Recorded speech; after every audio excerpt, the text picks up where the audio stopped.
NEET UG 2026 ప్రశ్నాపత్రం leakage విషయం దేశవ్యాప్తంగా చర్చనీయాంశంగా మారింది. నీట్ పేపర్ లీక్ కేసును సిబిఐకు అప్పగించారు. సిబిఐ అధికారులు నీట్ ప్రశ్నాపత్రం లీకేజీ ఘటనపై దర్యాప్తు చేపడుతున్నారు. నీట్ పేపర్ లీక్ ఘటనలో దర్యాప్తు చేస్తున్న సిబిఐ ఈ కేసులో కీలకంగా వ్యవహరించిన అసలు సూత్రధారి ప్రొఫెసర్ పివి కులకర్ణిని అరెస్ట్ చేశారు. నీట్ ప్రశ్నాపత్రం లీక్ ఘటనకు సంబంధించిన అనేక విషయాలు వెలుగులోకి వస్తున్నాయి. అయితే నీట్ పరీక్షను నిర్వహించే నేషనల్ టెస్టింగ్ ఏజెన్సీ చర్చనీయాంశమైంది. ఎన్టీఏ నిర్వహించే నీట్, జేఈఈ పరీక్షలను పోల్చుతున్నారు. జేఈఈ నీట్ పరీక్షలను ఎన్టీఏ నిర్వహిస్తున్నప్పటికీ నీట్ పరీక్ష ప్రశ్నాపత్రం ఎందుకు ఎక్కువగా లీక్ ఆరోపణలు ఎదుర్కొంటుందని పలువురు సందేహం వ్యక్తం చేస్తున్నారు. జేఈఈ కంటే నీట్ ప్రశ్నాపత్రం ఎక్కువగా లీక్ ఆరోపణలు ఎదుర్కోవడానికి వివిధ కారణాలు ఉన్నాయి.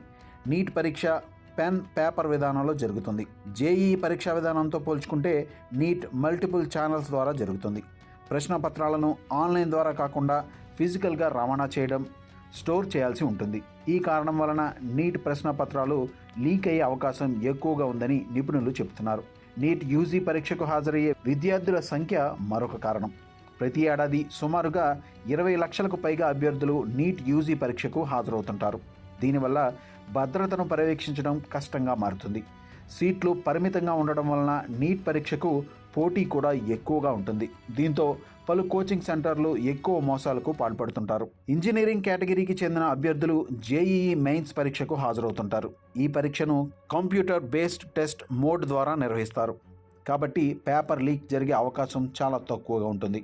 పెన్ పేపర్ టెస్ట్లతో పోల్చుకుంటే సిబిటి మోడ్ పరీక్షలు కొన్ని ప్రత్యేక సందర్భాలతో తప్పితే ఎంతో సురక్షితంగా నిర్వహిస్తారు. కంప్యూటర్ బేస్డ్ టెస్ట్ విధానంలో ప్రశ్నపత్రాన్ని ఒకే వ్యక్తి సిద్ధం చేయడం కాబట్టి లీకేజీ జరిగే ఆస్కారం తక్కువగా ఉంటుంది.